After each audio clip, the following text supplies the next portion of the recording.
Sa mundo ng content creation, hindi sapat ang galing, kailangan ng diskarte.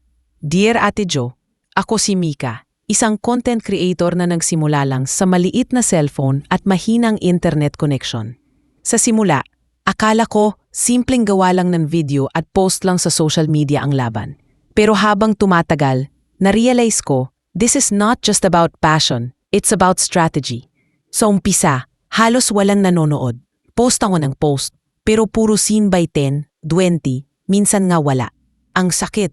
Doon ko naisip, kung gusto kong humasenso, hindi lang basta gawa, dapat may plano.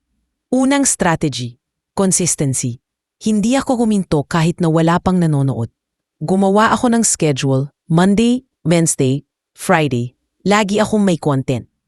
At kahit walang nakakapansin sa umpisa, napansin ko na yung algorithm, unti-unti na akong tinutulungan. Pangalawa, knowing your audience.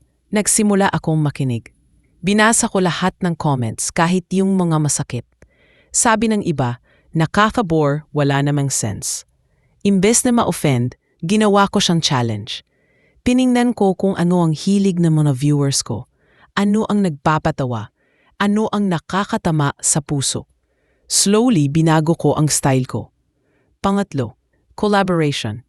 Dati takot akong makipag-collab kasi feeling ko wala akong ambag. Pero ate, totoo pala, you grow faster with others. Nakipag-partner ako sa kapwa small creators. Minsan, 200 followers lang sila, pero nag-exchange kami ng viewers. Doon ko napatunayan na hindi mo kailangan ng milyon agad, basta willing ka makipagtulungan. Pangapat, branding. Napansin ko, hindi lang basta video ang tinitignan ng tao. Gusto nila ng identity.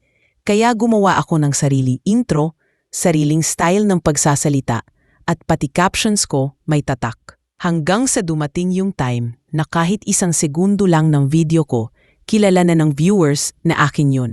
Pero Ate Jo, hindi lang puro strategy ang laban dito.